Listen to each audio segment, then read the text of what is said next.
You are now listening to the Lunch and Learn with Dr. Barry. This is episode 26.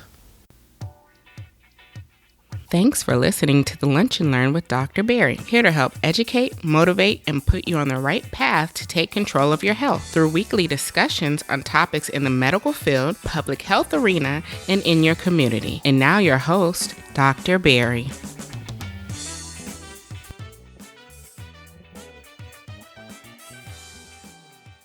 Welcome to the Lunch and Learn. Today, we are going to be talking about why being the family counselor is too much of a burden, and it actually may be hurting you, the family counselor, in the long run. For episode show notes, please go to drpierresblog.com/LLP026. Again, if you want today's show notes, please go to drpierresblog.com/LLP026.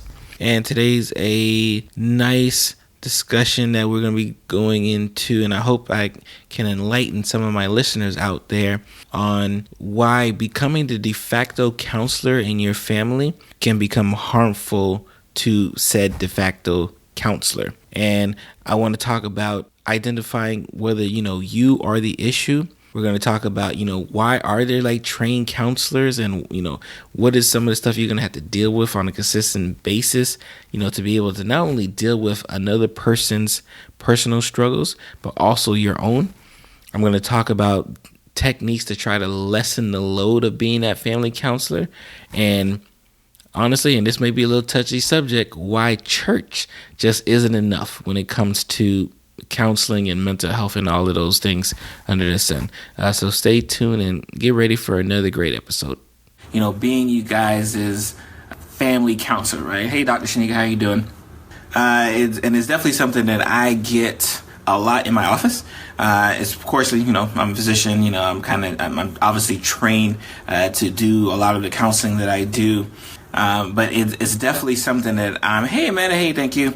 It's definitely something that I'm seeing quite often, unfortunately, in my practice, where a lot of my patients have, become the de facto family counselor, the de facto burden wearer of their family. And it's causing a lot of undue stress, pain, and discomfort that they're just not ready for. And I definitely want to kind of, put that out there and kind of, see what everyone's thoughts are as far as, the subject was concerned. Because, again, I think I see probably once or twice a week patients in my practice who are dealing with a lot of undue stress.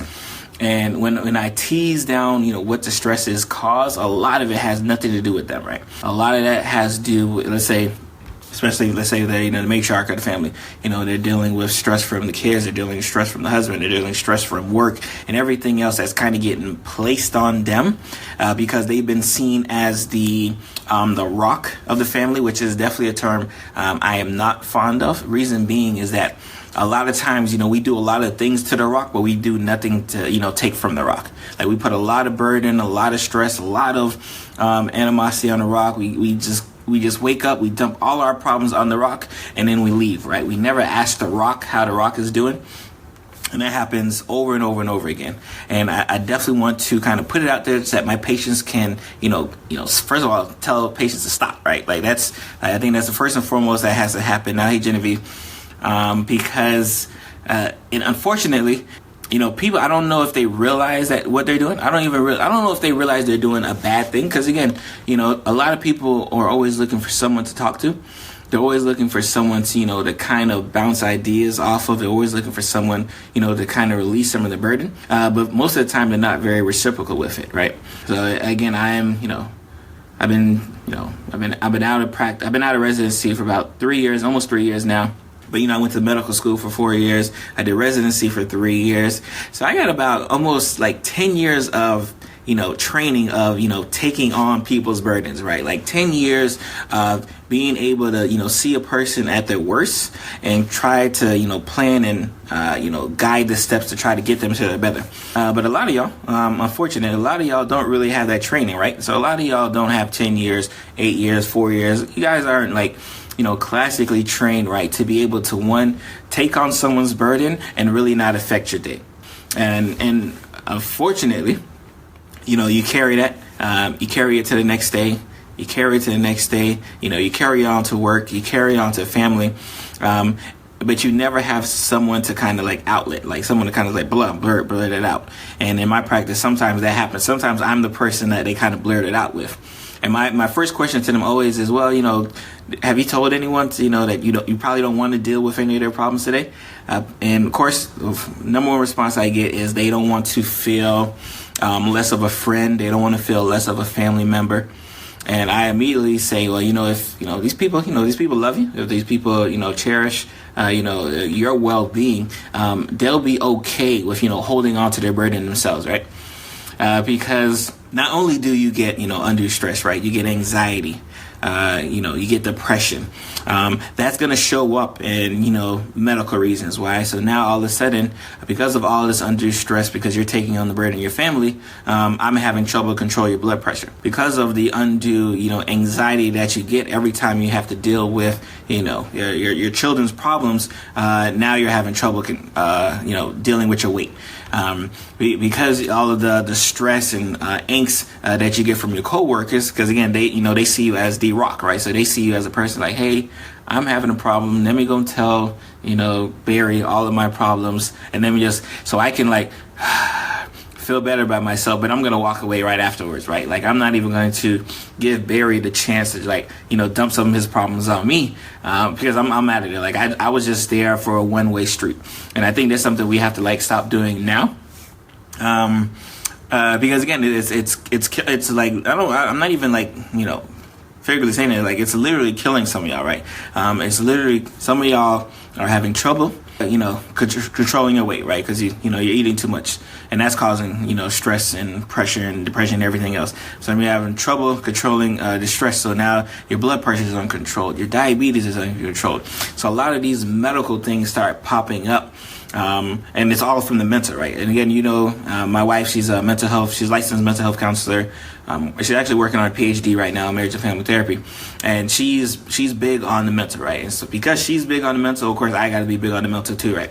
So she's big on understanding that if your mental isn't where it needs to be, if mentally you aren't ready to prepare yourself from the day in and day out challenges of work, of family, of just personal life, that's going to show up. It might not show up tomorrow, right? It may not show up next week, but imagine as a cumulative effect, right? Imagine, over a week, over a month, over a year's span, right? That you've been sitting there taking everyone's burden. You've been sitting there taking everyone's discomfort, and, you become the sounding board for everyone. But no one's becoming the sounding board for you. That's going to weigh on you. And I have a lot of people I know, especially in this society here, where mental health really isn't something that we like to talk about. And I think a lot of it is because we can't physically touch mental health. We can't physically look at a person and say, do a lab work and say, okay, you're depressed, right? We can't physically do a lab work. I can't do a lab work. I can't do an imaging to say, okay, you have anxiety, you have depression, you have, stress undue for, viruses. We can't physically say that, right? And because we can't physically say that, if you have a broken bone, I can see your broken bone. You have high blood pressure, I can see the numbers that show me that you have high blood pressure. But when we talk about these mental health issues, when we talk about all of the stress and depression, anxiety, and all of these factors here, we kind of brush it off, right? And being in our family, a lot of, especially the African American community, a lot of us are very strongly faith-based. And of course, let me give my caveat, so I don't want y'all jump into my DMs or whatever. Don't get mad at me. I have no problem with the faith base, right? But I think the problem with our faith base is that we kind of will neglect, right? We will neglect all of the signs, right? We'll neglect all of the symptoms, and we'll say stuff like pray it off, right? How many of you may have, been going through some things and someone just told you to pray it off? Not to say that pray it off isn't helpful, right? But my always come back, especially when it comes to people who say you don't have this, just go find God. I say, well, God put, mental health counselors, social workers, therapists, doctors, he put them here for a reason too, right? So maybe he's giving you a reason to hey, maybe we should go seek some help too. But, that's something we're not going to go here because I know y'all don't come here for, my religious medical versus religious talk, but I do have some. Like I do feel, of course, I'm biased, right? Like I feel everyone should go to the doctor, right? Because everyone should go to the doctor. You should go to that doctor at least once a year, right? But I also feel if you're having some problems, especially from a mental health aspect, right, you should go see, those experts right there too, right? Again, I got 10 years of, clinical, practice and care. So I tend to do a lot of counseling, right? But, why wouldn't you want to go see the experts, right? Like, why wouldn't you go see the therapists, the social workers? Why wouldn't you want to go see those people who, like, that's what they do. Like, they wake up every day and they do that mental health thing, right? Why wouldn't you want to go see those experts when you're looking for help? Hey, Sean, how you doing? So again, that's my caveat is, exactly. You can't just pray it away, right? Like the tools are definitely there. But we, especially in our community, tend not to want to use them. Because of the stigma kind of associated to it. And let me tell you right now, this is not an African-American thing, right? Because our Caucasian community hates using mental health. Hispanic community hates using it. This is like everyone for some reason like really hates using the mental health, right? Again, and I know I'm skewed, right? I know because I got a wife who's like right here in my ear, like mental health, right? So she's always like making sure that even if for some crazy reason I forgot one day that mental health was important, she's right there to remind me. So it's definitely not the case here. But I definitely think, it plays a factor in everything, in overall total health, right? From a mental aspect, I think mental health, is just as important as oral health, is just as important as the medical health that I may take care of. And I think that just kind of embodies our total body health. But I think a lot of us are just kind of going through life and we're missing very vital parts, right? We're missing the mental health aspect of it, right? We're not taking care of that, right? So what we're doing, right, we're putting this burden, right, on that family member. And it's usually like one or two family members, right? We're putting the burden on that one family member who we know, oh, I'm going to talk to Aunt so-and-so. I'm going to talk to cousin so-and-so. I'm going to talk to Uncle so-and-so, right? I'm going to tell them all my problems. They always got some good solution for me. And then they just leave. Right, they never give the aunt, the uncle, the cousin any open leeway to try to like, hey, like, let me dump some of my issues to it. We never do that. So I think moving forward, right, this is just more open your eyes, which is very broad. And I'm going to actually write a blog post tomorrow on a little bit more in depth topic on just being why you guys being the counselor of the family is going to be killing y'all very very soon, or at least in the long run. We definitely have to really open our eyes, right? So like today, right? So, and again, everyone has that person in the family, right? So I want y'all to think about, every time I go to so-so, do I ever ask them like how they're doing? Do I ever ask them, what problems, they're going through? Like, just think about that. Most of you aren't. And it's okay because you don't know no better, but you just watch this video. So now you have no excuse, right? Now, like, hey, I need to see if she has any problems or if he has any problems that they want to get off their chest too. Because the problem is they're not dumping, everything on you. They come to us. They coming to, the medical doctor, and they're saying, hey doc, something's wrong with me. I'm not sure what's wrong with me. Something's wrong with me. Can you help me? And of course, I'm doing all of these blood works and all this stuff here. At the end of the day, just to say, I just think everything's up here. And I've counseled, and my patients will tell you, right? I counsel many of my patients to say, hey, you know what? I think you need to really stop telling. I think you need to start telling your family members, like, don't talk to me, right? I don't want to hear your problems. And it's not being mean, right? You're just trying to protect yourself, because at the end of the day, if the alpha, which is yourself, if you're not taken care of, you can't take care of nobody in the long run.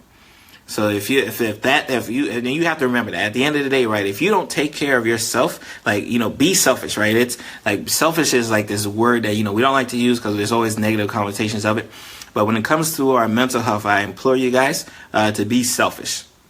Be selfish. Understand that, you have some problems that you need to get off your chest. Find that person, find those, professional people, if whatnot.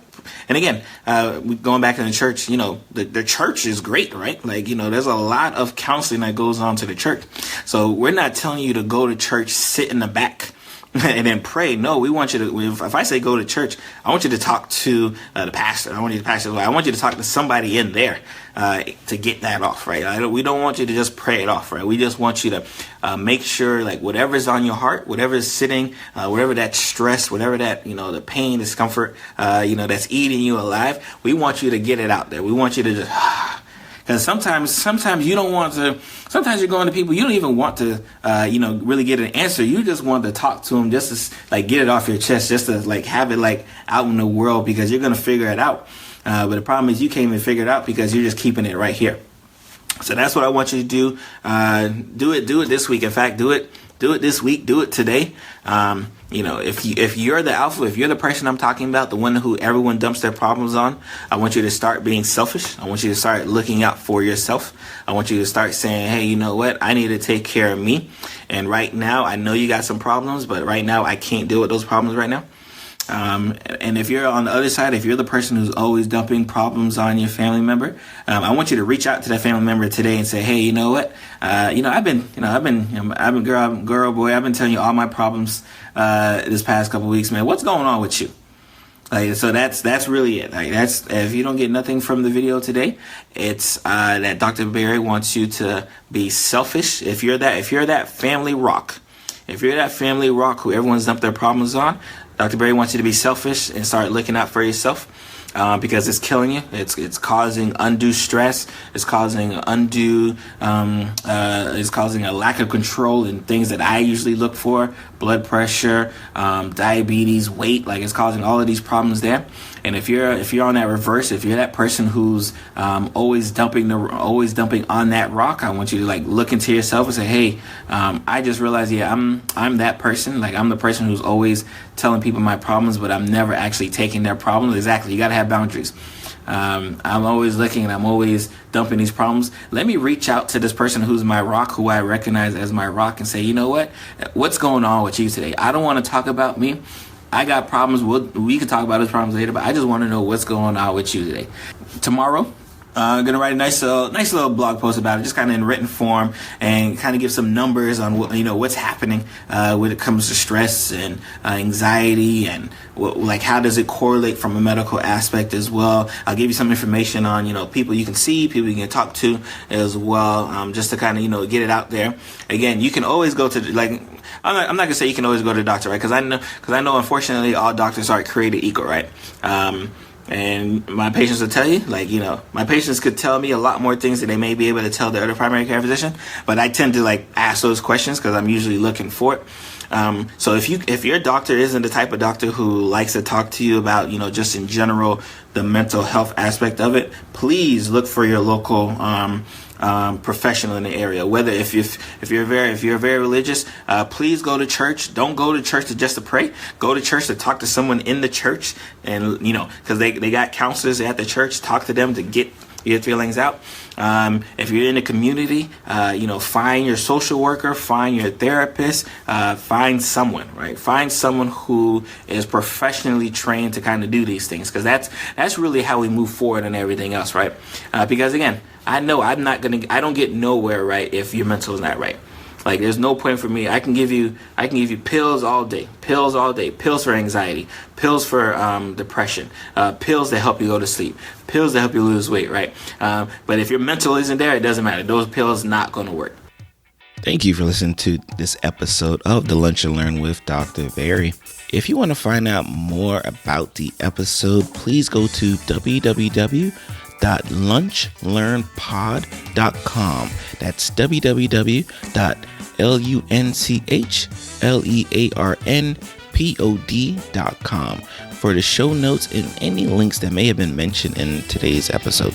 If you're interested in joining the Lunch Learn Pod community, head over to either the website lunchlearnpod.com or join us on Facebook and Twitter with the same username, Lunch Learn Pod. And again, you can find all of these links on the website. If you have any questions, any comments, or any requests for topics to debut on the show, please let that be known. And don't forget to use the hashtag LunchLearnPod when you're listening to the episode. Again, I want to thank you for taking the time to listen to today's episode, and I'll see you next week.